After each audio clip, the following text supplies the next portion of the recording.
The first 10 or 15 minutes I want to spend just talking about where we are as a group of teachers who are now teaching writing online and how we got here, and I'll give you some ideas of how you might be able to teach writing in particular, but teach online a little better. But I'm going to focus on writing today. So the way I always start off the sessions is there's the blurb. This is what you were presented with. Maybe you signed up today because you want a certificate. Maybe you signed up because you saw the word writing, you saw my name, you saw the word online, you saw National Geographic. For whatever reason, different people are here today who are teaching all over the world, actually. And I think we should start first by maybe in the chat box. Emily, can we have people do this? Just in the chat box, type where you are right now, so people will have an idea of the variety of locations where people are located right now. So, is that possible, Emily? Yep, they're all coming in right now, really quickly. Okay, great, thanks. So if you look and see where people are from, as you see these, you're going to see, you think grading 10 papers is rough, try to watch 835 people write one sentence, okay? So you're about to see 835 people talk about where they are. And people are located all over the place. So this is not just in the United States, not just in Canada, not just in the UK, but you're going to see people who are located in Japan, in Korea, in Turkey, Iran, Saudi Arabia, China, you name it, we have the place here, all right? So teaching writing and teaching writing online in particular can be a complicated process. I'm not going to read the whole blurb that's here, but I just want to make sure that we're all on the same page when we start out today. I am going to be talking about asynchronous courses and talking about synchronous courses.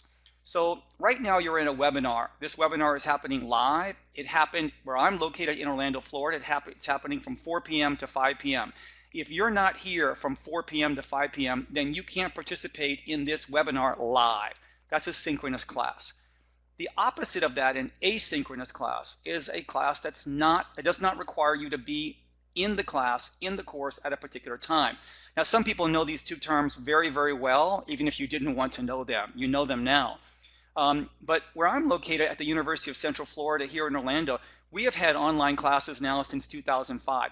They happened before that, but around the year 2005, all faculty were encouraged, that's my polite word for it, we were pushed massively to put classes online. You didn't have to put your classes online, and we had three options. We could put the class totally online, or we could put the class partially online, meaning that maybe on Tuesday the class is online, but on Thursday we meet live, face-to-face. And of course, our third option was a face-to-face class, also known as a classroom, just an old-fashioned traditional classroom where I walk in the door, see 20 students, and we write on a whiteboard. So we've had those three options at my university since 2005. The University of Central Florida is not special in this regard.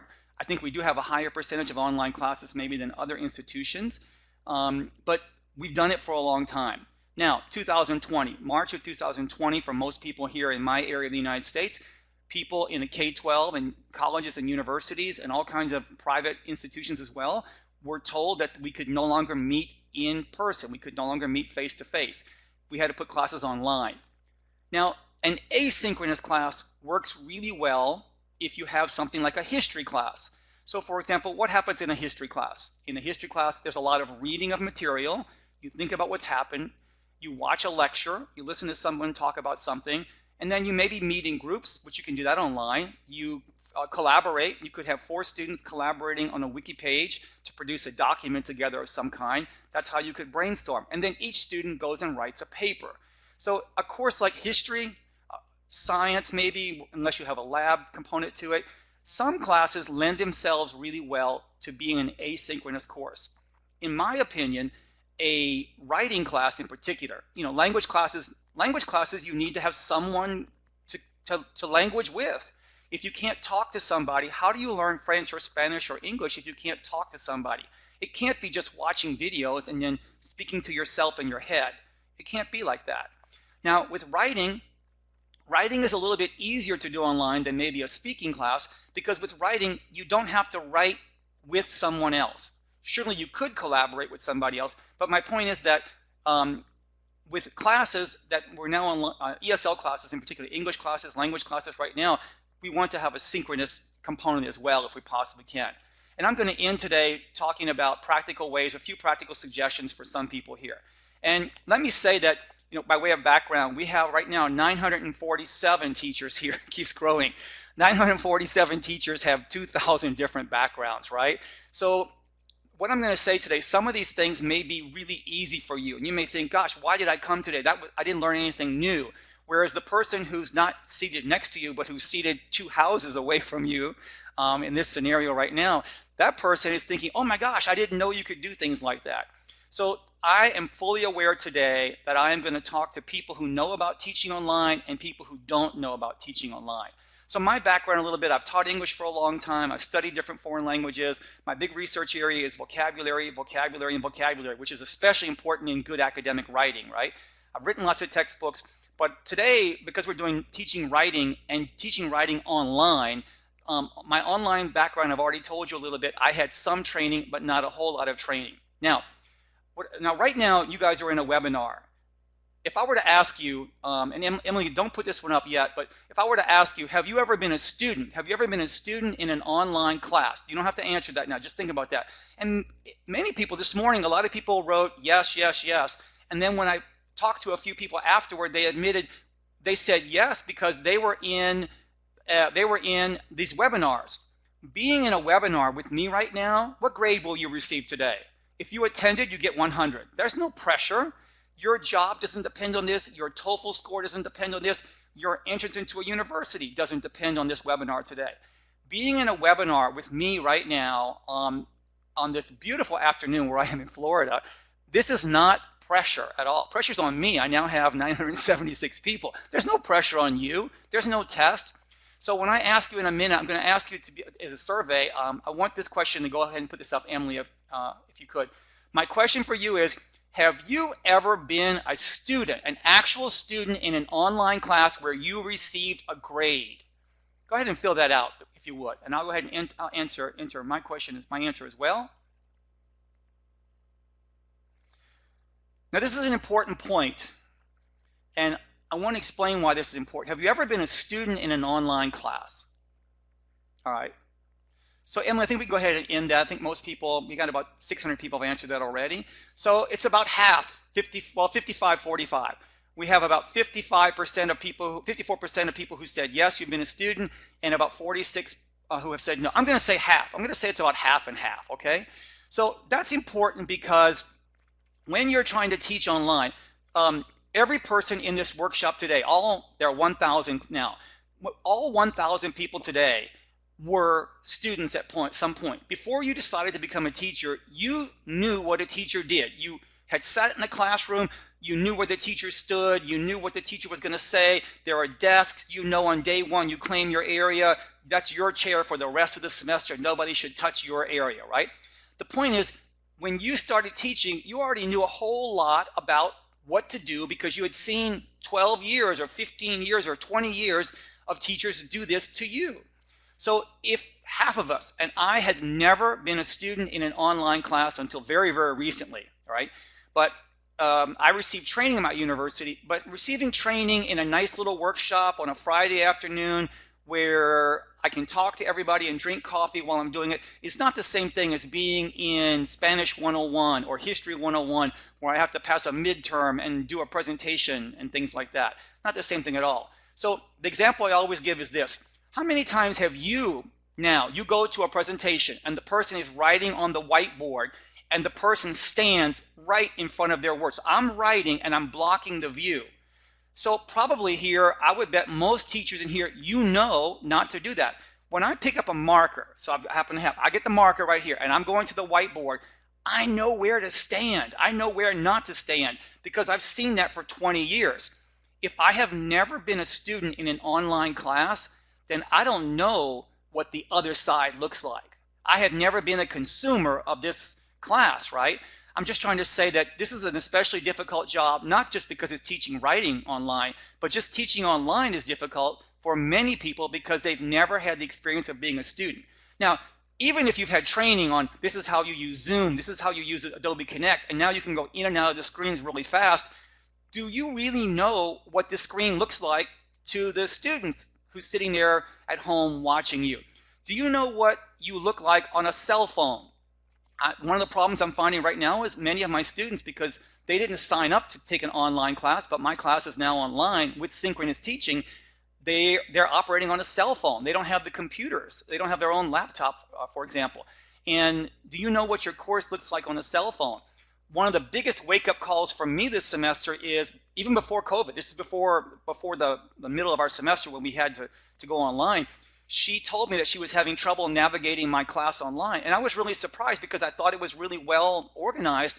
And what she said was, no, but you don't understand, on my cell phone. And I thought, wow, you're doing this class on your cell phone?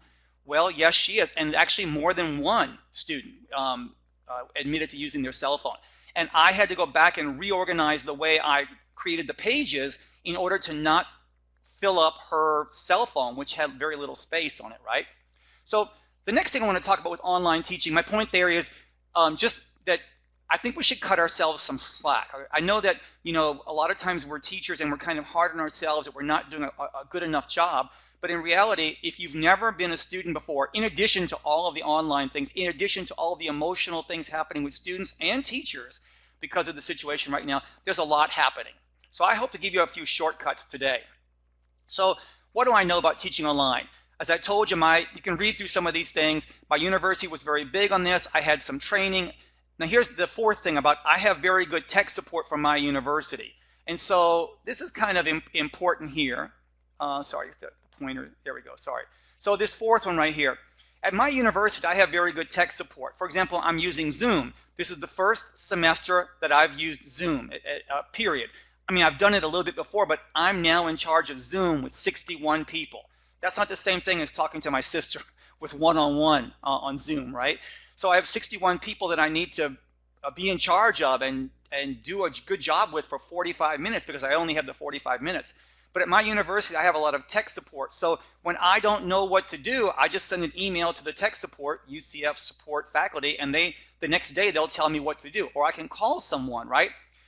And we also have the same thing for students. So wherever you are right now, this tech support, you need to find out who is tech support at your university and who's tech support for your students. I cannot do tech support for 61 people. I can't. And that's one of the first things for today is that when your students are saying, I don't have audio, I can't do this, I don't have this, I don't know where to find that, Keith Folse is doing a job teaching a class of 61 online. I'm trying to teach writing as best as I can, or whatever my subject is. I can't handle your computer and your device. I only know Macs, I don't know PCs, or you might be vice versa. But the point is, find out where that tech support is. And one of the first things you should do in your course is early on.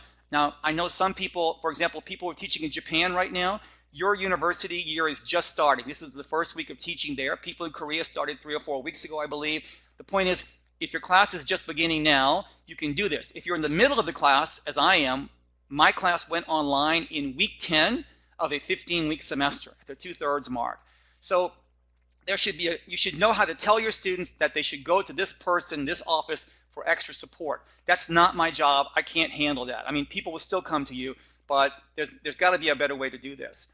I've never been a student, and this last thing is important. So I know that everybody's busy right now. Maybe you don't have time to do this, but this is not just right now. This is always there. Lancaster University. So here's Lancaster University in the UK has a whole group of free online classes. And the one that I like, because I'm a vocabulary fanatic, there's a class on corpus linguistics. And this will do two things for you. First, it allowed me to see what it was like to be a student in an online class. That's an asynchronous class. So in an asynchronous class, you have a whole week to work on a module. So this is week 14, this is module 14. It tells you what to do, and it'll tell you, in this module, we're going to do these 7 or 8 or 9 different things, including writing this paragraph at the end, or writing a reflection, or writing an online discussion. But it allowed me to see how their course was organized, and it allowed me to see what it was like to be a student. The cost of this course is free. And it's not just corpus linguistics. There are many, many of these courses. This is not for students. This is for teachers. This is for people who can speak English pretty well already. They have lots of classes, again, not just corpus linguistics, not just English. I would invite you to check that out at some point. All right? So I want to give you a quick comparison here of what's happening. Up until 2005, I had never taught a class online, but I'm a good teacher and I want to do the best job possible. So I couldn't become a student in a class because I couldn't take a class instantly like that. But what could I do?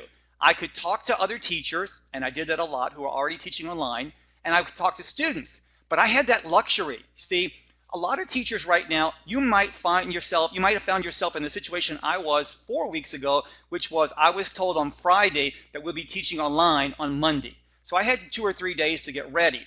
So I didn't have time to talk to a lot of other teachers or zero students. I didn't know who to talk to, in fact. So in 2005, I actually spent a lot of time reading research about what students like in an online class. This doesn't matter whether it's asynchronous or synchronous, but what did students say? And there were 2 takeaway points for everyone today. You may not like what I'm going to tell you, but this is what students said over and over and over. So let's do a comparison. In a face-to-face class, for example, if you are my students and this class today is meeting on Monday from 4 to 5 p.m. in Eastern Standard Time, you would have to be in class at 4 o'clock or 4:01 or 4:05. If you came at 3 o'clock, I'm not there. If you come at 6 o'clock, I'm not there. I'm only there from 4 to 5 because that's how face-to-face classes operate, all right? People can email me outside of class, but you can't find me outside of that 4 to 5 hour, the class time hour. But in an online situation, students, when they said, this class was the best class ever, they always commented on 2 things. The first thing was, Mr. Smith or Miss Green was always there. Every time I got online, she was always there. So students expect you to be there all the time. Now, I don't know about you, but there are 24 hours in a day, 7 days a week, and I can't do that. I have other classes. I have a class of 61, but I also have another class that has 3 students, another one with 10 students in it. So I can't spend all my time in any one class. But students expect you to be there. How will you do this? Well, toward the end of the presentation, I'm going to show you some ways to do that. But just put this in mind, or if you're keeping notes, note number 1 should be that students expect you to be there 24/7. Of course, you can't do that. I'm going to show you some ways to cheat and make them think that you're there 24/7. The second big difference is with feedback. So with feedback in a regular class, today I want to have a discussion in the class. Today we're going to write a paragraph about, are cell phones good or bad for society? A simple little paragraph like that. So before I ask you to write your paragraph today, class, I want you to get in groups. So I might go to class, I might show a short little video clip, I might write something on the board, I might tell a story about a cell phone when I was in a restaurant and somebody bothered me because a cell phone kept ringing in public. I'm going to do something as an icebreaker to start the class. Once the class starts, then I might say, okay, right now, stop everybody. There are 30 of you here today.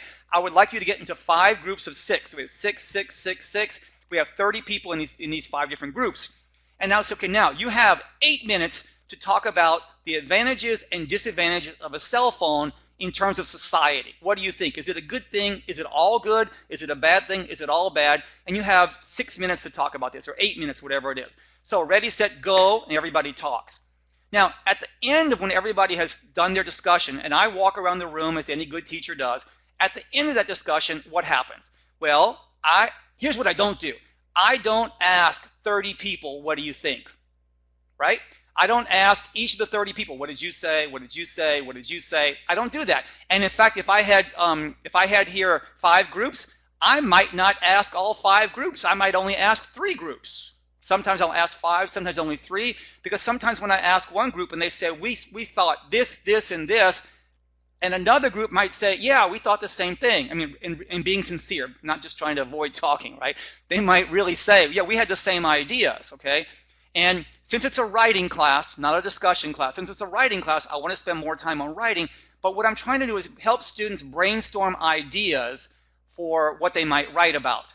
And instead of just brainstorming inside your own head, we're going to put you in groups and work on that. Now, that was in a traditional face-to-face class. I did the activity, it's over. Okay, now we're going to write. I explained the writing assignment. But none of those students are saying, oh my gosh, Folse didn't call on me. Or I said I had a good thought and I think he heard me and he didn't acknowledge me. He didn't give me 2 points. Well, there are no points for an in-class discussion. But when you do anything online, the second thing that students said overwhelmingly in what I read up in 2005 was They expect feedback on everything. Now, let me just say this. I'm not giving feedback for everything. Why? Well, for this answer, right here, we've got the 24/7. That one student are not the only student I have. And this class is not the only class. And I only have 2 hands, and there are only 24 hours in a day. I can't do this because I have other things I'm working on. So I need some way to control for the fact that students expect feedback on everything. And I'm going to show you when we get to the end one of the tips, but please remember these 2 ideas when we start toward the end. Students expect you to be there all the time, but let's just call it, in the literature, in the research, it's called instructor presence. Presence means that people assume you are there. So don't confuse that I'm actually there with the students think I'm there. Okay, I'm going to show you some tips for that in a little bit, all right? And then I'm not grading every paper. If you've ever heard me do a workshop on writing before, and I see with 1,000 people, many of you I'm sure have heard me talk at a TESOL or a regional conference about this before, I don't mark every paper. You write a lot, and I mark some things. And when I transition to the online world, I'm not going to do this. I can't do this. I just physically can't. And it's not necessary. So what do I want to do in my writing class? All right. So here are some things that I might want to do. All right. Let's see. I want to talk to my students live. I mean, right now my class, so if I had a face-to-face class, I want to talk. Hey, class, how are you doing? Do you have your book today? Where's Maria? I'm talking live. Today we're going to talk about descriptive writing. Okay, open your book to page 87. Let's look at activity 4. The homework for tonight is, okay, the homework from yesterday right now, can you please get in pairs or threes? I want you to check this together. Or I can say, okay, I don't have time right now to check this in class, but I'm gonna email you tonight the answer key for activity 7. That's checking independently. I'll assign a writing. So the homework for tomorrow or right now, I want you to write on this topic for 20 minutes.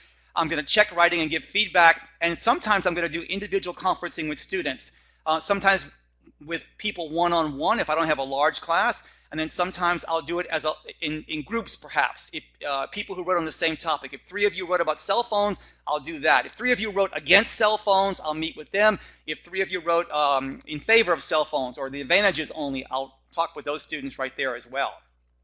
All right.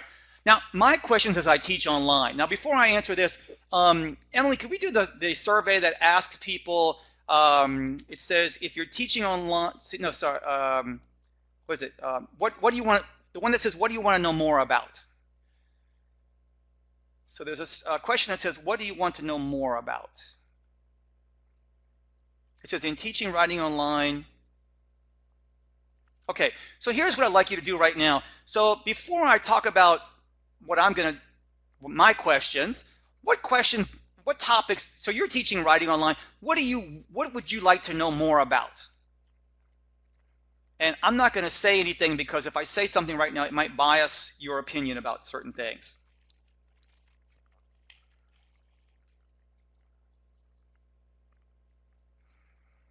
Okay, we'll give that about 30 more seconds to let people, because even if everybody is finished writing, the answers are still popping up. How to work, so I don't want to say, I'm reading some answers, I don't want to say because it'll bias what you're thinking maybe.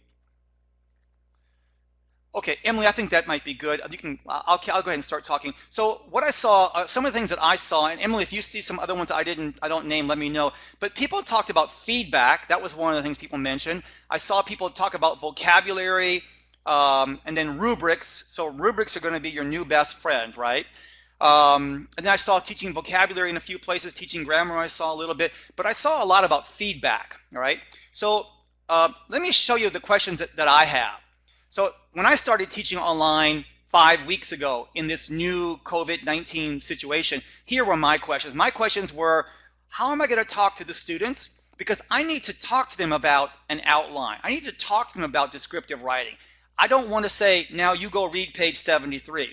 So, and I wanted to know, can I still teach a class? I mean, I'm not in the classroom with you, but can I explain? Is there something that will allow me to explain something to the students? Yeah. So in my class, we use Canvas and we use Zoom, all right? So there are lots of different ways. There are lots of different course management systems, learning management systems. But the one that at my university we use is something called Canvas. You may use Blackboard, you might use Google Hangouts. There are all kind of things that you could be using there. But the one that I'm used to right now is called Canvas. And that's where I put some things online. And the other one that we have is when I'm teaching live, when I'm teaching synchronously, because my class has both things. It's kind of a flipped classroom, if you will, right? So I don't teach everything live. People do a lot of the work outside. I don't have any class where I say, now I want you for the next 20 minutes to do this activity. I could do that. It's not a bad thing to do, but because at the university, my classes only meet twice a week. Twice a week's not very much time, right? And also, I don't know your situation, but after the break, when I went online, my attendance has dropped. Whereas I used to get about 85% attendance, I now get about 60% attendance. And that's for a variety of reasons. Some of these things I can't control because students are also having a hard time with different things. You could have 3 students in one family or 3 students in one apartment who are having to share a computer, or they're sharing one online, one bandwidth, one internet connection. It just makes it difficult. So I know some students are not attending, but in Canvas, all of my lectures, all of my courses are automatically recorded, and I post it online. After every day when I finish teaching, I go to Canvas and I post the links to what I've taught that day, and it's right there. So people can also go to attend class by watching the link afterward. But also, what about pair work? What about group work? What about peer editing? So if you use something like Canvas, now again, I keep saying Canvas, but you're using very different kinds of platforms there. Almost every platform will have something that Canvas has. I have limited experience. I've only seen maybe 3 or 4 of these, but I have not seen any one where I thought, oh my gosh, this is the best one because it has this and the other ones don't have that. Why do I use Canvas? Because that's what my university uses. I don't have an account on Blackboard. I don't have a Keith Folse Blackboard account. And even if I had a Blackboard account, which is not the one we use, could it accommodate 61 students at the same time? I don't know. And then also, there are federal guidelines for student privacy.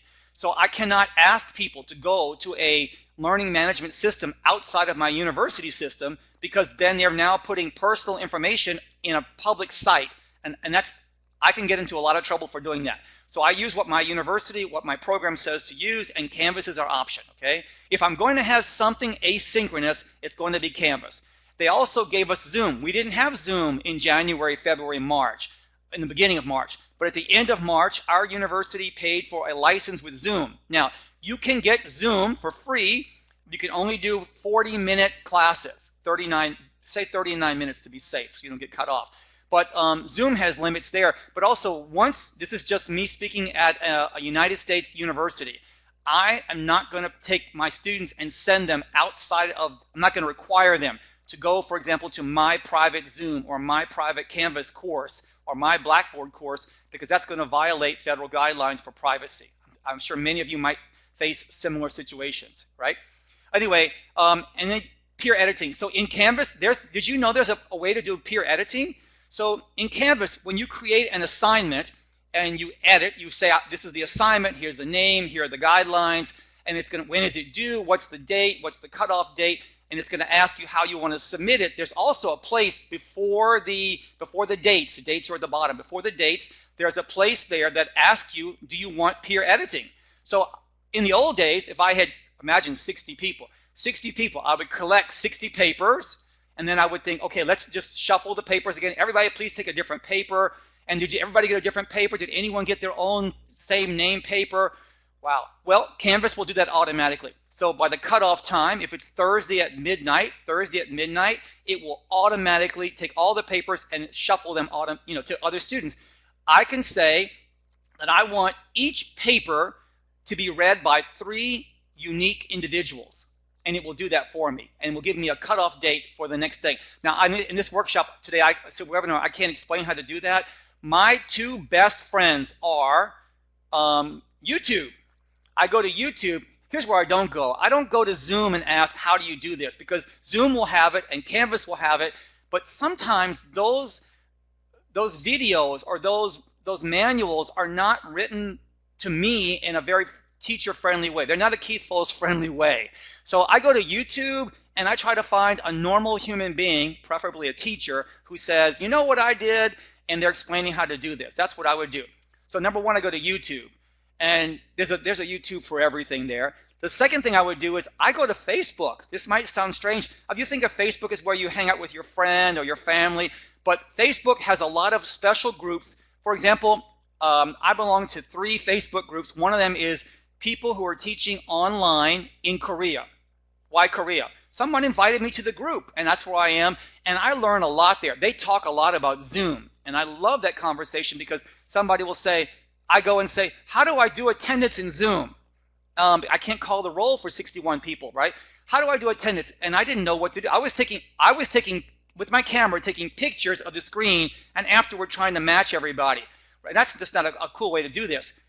You can do it, but it's very difficult, right? And then I went to the Korea site on Facebook and said, how do I do this? And people said, oh, you don't know about XYZ? Just like that, they told me. So I don't have that really stupid problem anymore. But I didn't know. Go to Facebook and just put something like teaching writing online or writing online. You got to have teaching because writing online will be people who are authors maybe, right? But just don't overlook Facebook. I'm shocked at how many. So I'm in 3 groups, one for K-12 teachers in Arkansas, one for Korea, and the third one is just for people who teach college writing. And I get 3 very different angles on some things, but I like hanging out there. And I know I can go to any one of those sites and post a question, and no one rolls their eyes, and no one says, oh my gosh, what a stupid question. And it might be a stupid question, but it's not to me because I don't know how to check attendance. Number 6, when students submit writing, how will I mark it and return it? I'm going to show you some of those in a minute. And then, can my students navigate this online course? Don't underestimate number 7. I know we talk about digital natives. Don't assume that your students know a whole, yeah, I know that they're really good at texting with 2 thumbs. I get that. Don't confuse your ability to text with 2 thumbs in knowing how to navigate Canvas, for example. Or maybe they're just trying to trick me. I don't know, okay? The format of your class, asynchronous, synchronous. I'm not going to spend so much time on this. I'll let you read this really quickly here. An asynchronous class is not what we're doing now. An asynchronous class would be the one that I showed you about corpus linguistics at the university in the United Kingdom, right, at Lancaster University. That's an asynchronous class. Ironically, at my university, until March of 2020, until this year, I was not allowed to have synchronous anything in my class. I could have a live lecture, I could have a live situation, and I could announce it to my students, but I was not allowed to tell anyone that they had to be there. That has changed since the COVID-19 situation, and I have asynchronous classes in Canvas, but I also have synchronous classes with Zoom. All right. My next one here. So this is important here. Remember what I said earlier about students expect you to be there 24/7. They expect you to mark everything. My message for you is to think about the exercises on the left a lot more than maybe you did in the past, instead of the exercises on the right. Objective answers are ones that the computer, Canvas, can score for me. As much as possible, I would like the Canvas to give people a score. Now, a score doesn't have to be 87. A score can be, in Canvas, there's a way that just basically goes thumbs up or thumbs down. It goes completed or incomplete. That's all. You can do that. You can also mark it S or U, all right? There are a lot of things you can do like this, but my point is, take this into account, if you will. So multiple choice, matching, fill in the blank, circles, scrambled sentences. Scrambled sentences could be your new best friend.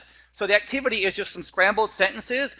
You can do adjective clauses. I can do adverb clauses. I can do gerunds and finishes. I can do lots of complex ESL grammar points in writing through scrambled sentences. Now, is this as good as having them write original sentences? No, it's not. But we don't live in perfect times right now. I have 61 students, 2 hands, and 24 hours in a day. I can't do what I used to do. All right. So given the cards we've been dealt with this situation of how we're online, I like the left ones a lot better. We are still going to write some original things. Don't get me wrong. I'm just saying that's not the only thing we're going to do, though. So asynchronous classes. What I'm going to do right now is I'm going to try to share a screen with you. I'm going to show you one of my classes for a low-level writing class. So Emily, if you can give me the share screen button, if you would, please. Thank you very much. So share screen. Now you can see my beautiful desktop, everybody here, okay? So what I'm going to do is I'm going to go to this is a class. This is not a real class. This is a class in Canvas. It's not beautiful because it's not the final class. This is you see the DEV over here. The DEV right here is telling us this is developmental, all right? But what I'm going to do is I'm going to go to modules, and later on I'd be curious to know how many people use Canvas, how many people use MOOCs, how many use Moodles, how many use what. But I'm going to go over here where it says modules.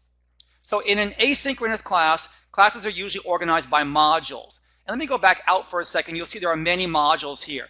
Now, you see I have a module 0. Module 0 is just having the students, it has two things in it. It says, who are you? Introduce yourself to the class.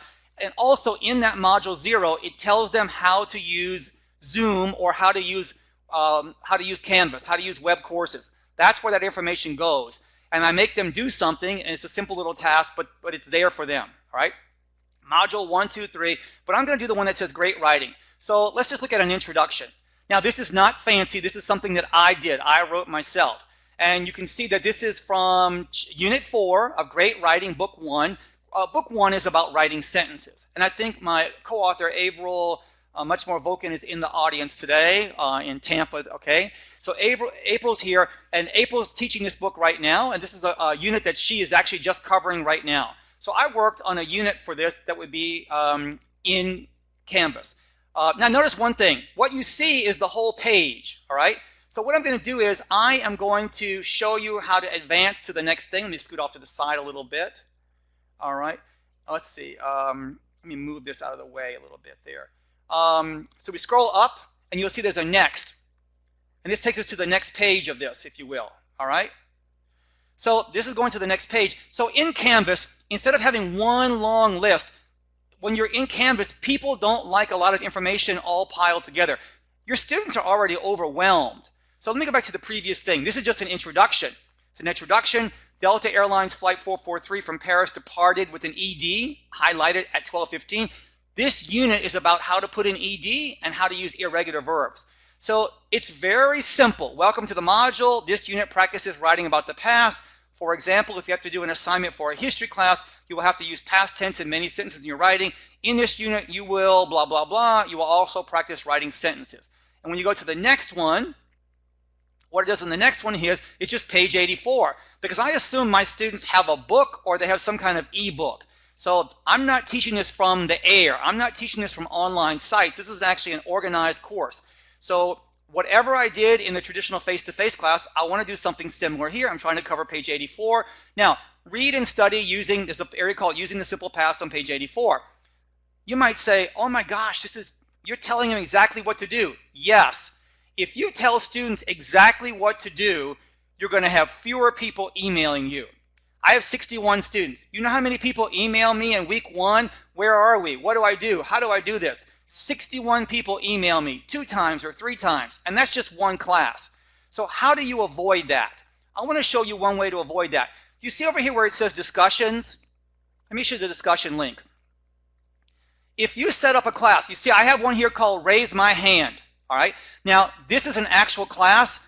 I can't open this for you because you would see my students' names, and that's a violation of privacy. I'm going to show you something in a minute. But my point is that in discussions, in this thing called discussions, and every course management system has something called discussions or talks or posting boards or bulletin boards or something like that.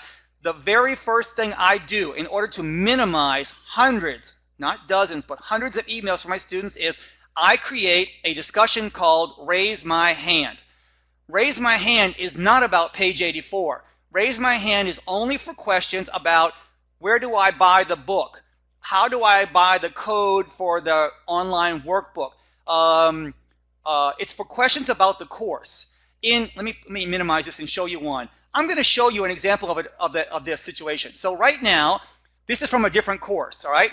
So discussions are over here, right? And you have discussions. And there's also something called pinned discussions. In the discussions area, your discussions, every time you post one, your discussion will have 1, 2, 3. Eventually, you could have 20 discussions there.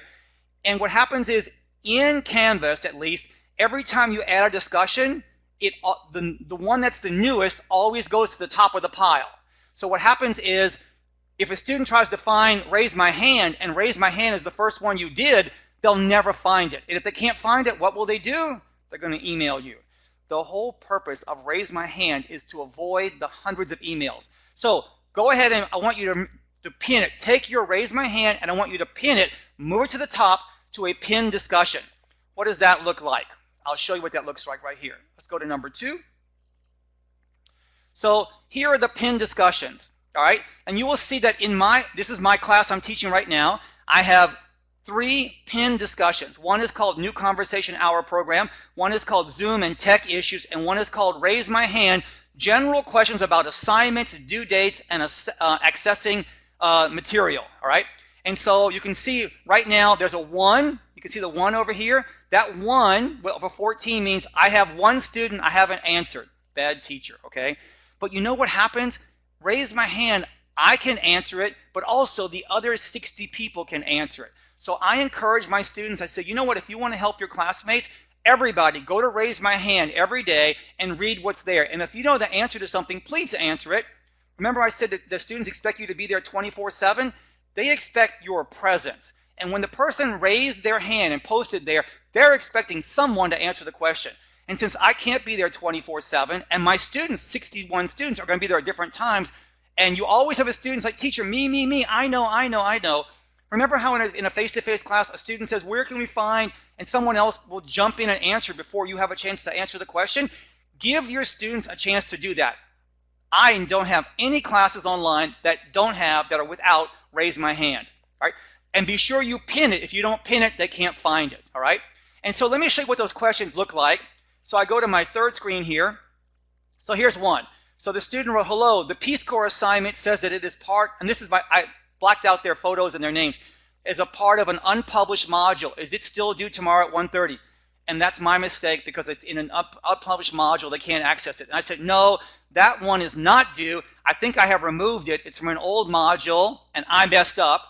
There is a new module, blah, blah, blah. The next person wrote, hey, professor, should we be starting the final project now since we have already identified some potential job opportunities, or will you be doing an actual lesson on it?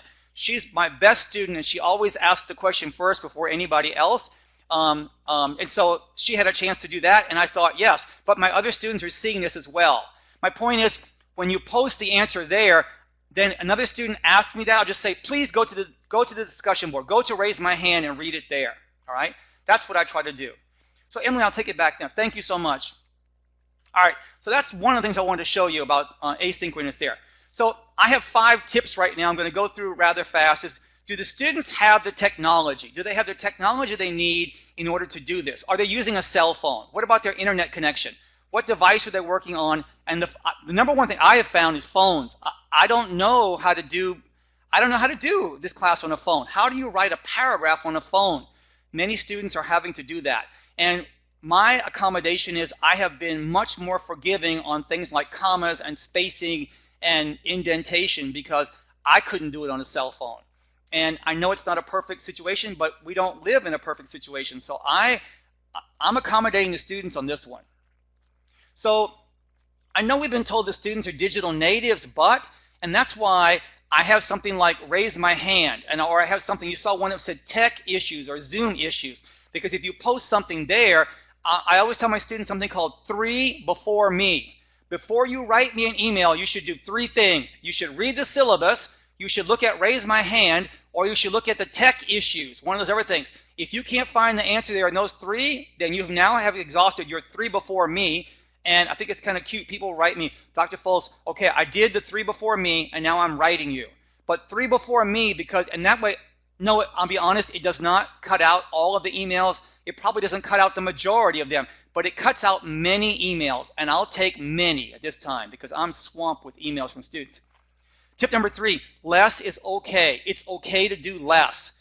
I know that might sound kind of strange, but We don't live in a perfect situation right now in terms of teaching, so I'm not doing as much as I did before. If they were going to write 4 paragraphs, they might write 3 paragraphs. If they were going to write 12 sentences, they might write 8 sentences. Those are my accommodations. And how do you do this? I make a list. Make a list of everything you would like to do in a class, and then make a list of everything that you have to do. For example, we have to write paragraphs. I have to do indentation. We have to cover the simple past tense. Those I have to do. And then of that have-to-do list, how many are those things that you feel comfortable doing in an online setting because you found a way to use it in Zoom or a way to do it in Canvas? If you can't figure it out, I'm going to suggest just skipping it. I hate to say that. Please don't misquote me. He didn't say just skip it. He said skip it if you can't find a way to work it in a good way. If it's difficult for you to manipulate as a teacher, imagine how difficult it's going to be for the students, right? That's my advice with that. I know you might feel guilty. I also feel guilty. But less is okay for right now. Class content. Remember that in online class, people expect feedback of some kind. So how do I avoid having to get, I give feedback. There's feedback on almost everything, but here's what it's not. It's not me downloading your paper, making marks, or using the annotation tools to make marks, and then uploading it and sending it back to you, right? Different options that you can use here. So for example, when you create an assignment in Canvas, this is why I keep saying, think about, before you make that assignment, think about what you really want to do, what you really want to accomplish, and what the students will give to you, and how will you mark that? How will you give it a grade? How are you going to annotate it in some way? And that determines how I modify that assignment initially. So, for example, in Canvas, and every learning management system has this, when you're going to submit something, you have 2 choices. You could submit it as a document. So, for example, I will say write a paragraph, make sure it's double-spaced, and submit it. It'll say online submission. I click the button for online submission, and when you do that, when you click on online submission, it will actually ask you what option. Do you want them to put it in a box? Because Canvas will give you a box, and the students can just type in the box, or it will allow you to upload the document. And I was talking to my co-author, April, who's over in Tampa right now, and we were saying about this with these little sentences. And she was saying, and I would do the same thing, if students are only going to submit 8 sentences or 5 sentences, you might consider letting them type these in the box that's there. Now, what I would suggest is having them type it in Word and then copy and pasting it into the box. Why? Because when they're writing it in the box, if they mess it up, I don't know if Canvas is going to save it. My Word doc saves every 30 seconds or every 45 seconds. So I'm sort of self-protected here. I don't know what's going to happen when I'm doing it in that little box. But if you do this in the box and students submit it, when you want to give feedback, because you only have 5 sentences or 8 sentences, you can say, oh, in number 4, you forgot to add a verb. In number 1, you forgot the subject. Please check the verb tense in number 8. You can do that. It's difficult, if not impossible, to mark what's in the chat box a certain way. So again, you have 2 options. They can write in the box and send it to you. It's not a chat box. I'm sorry for saying a chat box is usually something very small, which is limited to something like 40 words or 60 words. No, it's a box in Canvas. You can put as much in there as you want. You could have put a whole essay in there. I would not. And also, when you do that, when you put a sentence in, you copy it and put it in there, it might remove some of your formatting. It won't remove capital letters, but it probably will remove bold, underline, and indenting, even if the students did that, right? Now, this last thing is pretty interesting. Sometimes the assignment after reading a paragraph can be as simple as this. Now write, I have read the paragraph about penguins on page 87. So I want you to imagine that in the textbook, in Great Writing, Book 1, Unit 4, page 87, there's a paragraph about penguins. And I say, the instructions say, read this paragraph and study the verb tense, because it's all in past tense, for example, right? And then when you read it, you finished it, now you want to know, well, now what do I do? Well, there's not just 1 paragraph in this unit. There might be 8 paragraphs, and we're going to read 8 paragraphs, but I'm not going to have you write about each of the 8 paragraphs. In the traditional face-to-face class, I might have you do a lot more writing, but I can't do that right now. So what will I do? You don't know this. You don't see this assignment until you actually go to the assignment, right? When you go to the assignment and it says, did you actually read the paragraph? Yes, I read it. When you say yes, then it will open. In Canvas, there is a way to lock the assignment until a person has done the assignment before it. So you can't cheat and see what's happening. Sometimes my assignment says, just type this sentence. I have read the paragraph about penguins on page 87. That's it. If you type that sentence, you get 100, or you get an S, or you get complete, whatever it is. You might say, that's stupid. This is not really writing. You know what? In level 1, in book 1, it is. Have read is present perfect. You did a task which was completed a short time ago. This is recent past using present perfect. I have read the paragraph about penguins on page 87. I would argue that you've got 3 things happening here. You've got have read, present perfect. You've got about, you read about something, you write about something, and we have on with page numbers. I think this is pretty cool, all right? And for the first time ever, 61 people will submit 61 perfect assignments. It's beautiful, truly beautiful. But I do some of these, and my students, people who have taken online asynchronous classes with me, even at the graduate level, it says read this article, and sometimes it just says I've read the article. But you don't know that until you've actually done some other things first. And people tell me, oh my gosh, it was so nice, so refreshing sometimes to have that. All right. All right. My last tip here, tip 5, is about student writing. And this is probably the biggest thing for teaching online. What do you do with student writing? So I suggested here, which you've already done, find a good way to collect student writing, choose a good way to mark the papers, and then remember that many course management systems have peer editing as a built-in feature. Good way, what's the best way? There is no best way. So what April, my co-author, might do and what I might do with the same assignment, even in the real world, in the face-to-face world, we might treat these differently, right? I might put circles and she might make no marks. I might use a code. She might also use a code. She might give specific feedback. I might give no specific feedback. The point is, 2 people already grade things differently. So there is no best way to mark a paper online. What you need to do, number 1, is look at whatever course management system you have. It has something built into it already. Canvas has basically 2 options. Well, there are two easy ones. 2 options are that you can actually put it in a box and you put comments off to the side. In other words, your comments are not on the page. They're on. In other words, here's your paper, and I make comments in a separate area about your paper. That doesn't work well if you have an essay or a paragraph. It does work well if you have numbered sentences. That's just my experience, and April was saying the same thing as well. So if you have 8 sentences, I can say number 7 needs a verb. Number 1, check the spelling of your ed verb or something like that.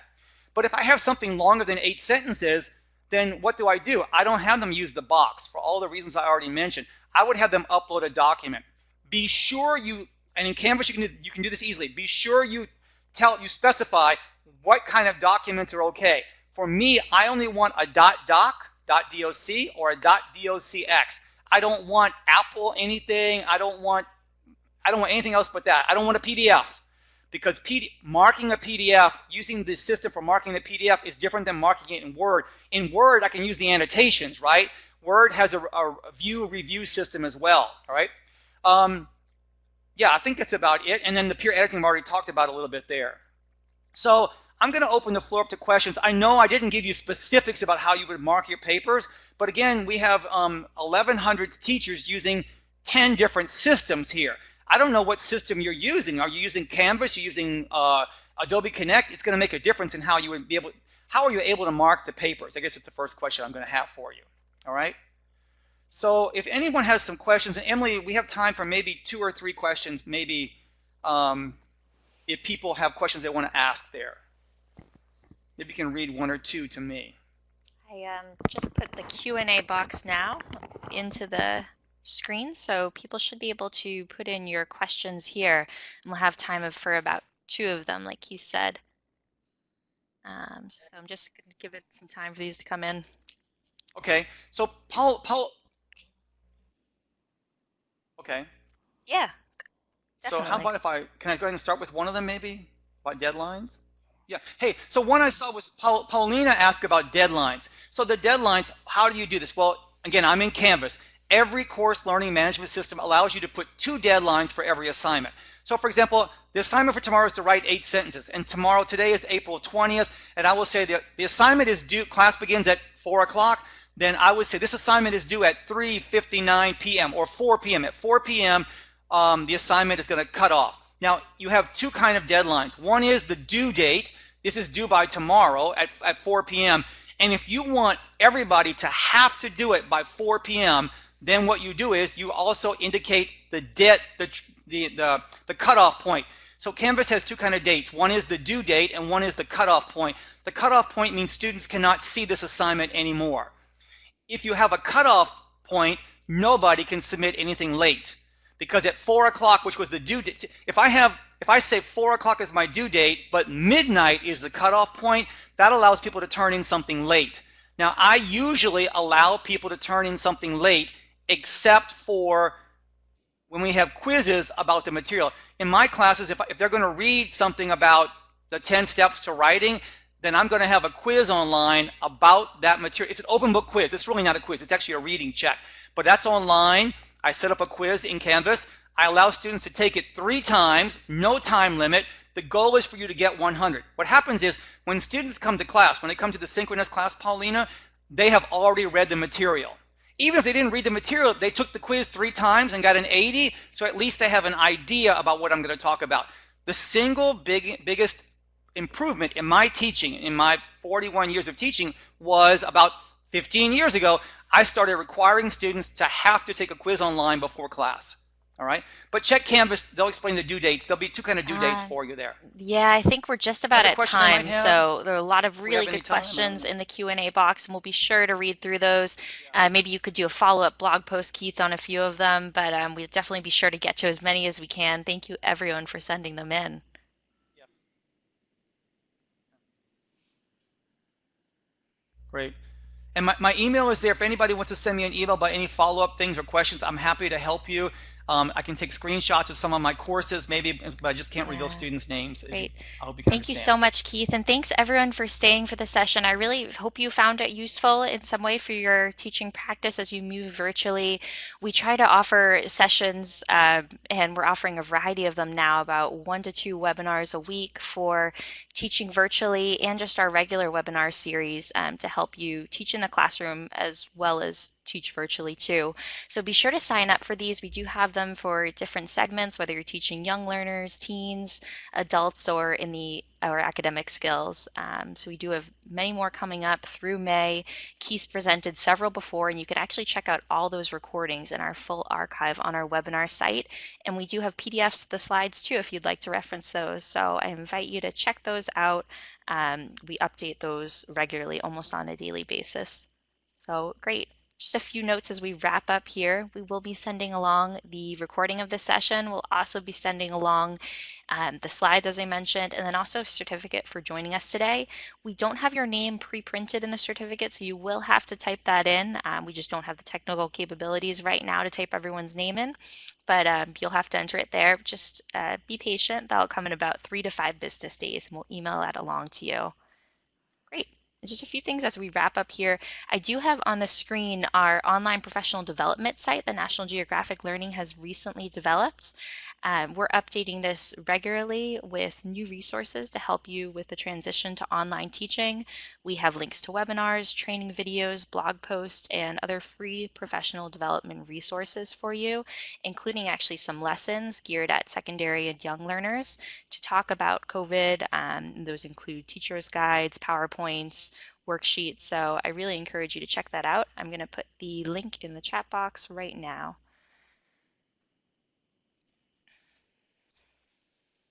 Great. And we'll include some information in the follow-up email about that too.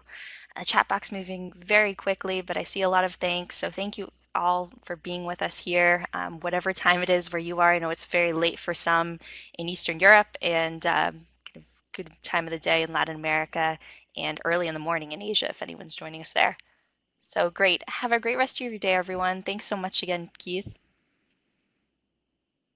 All right, we're going to send you all to a feedback survey now. We'd love to hear what you thought. Thank you, guys. We want to keep bringing you sessions that are useful to your teaching practice. So enjoy the rest of your afternoon, morning, or evening. Bye, everyone. I see a lot of emails, and you don't need to type your email in. We have your email. We'll send it to you. All right, take care, everyone. All right, thanks.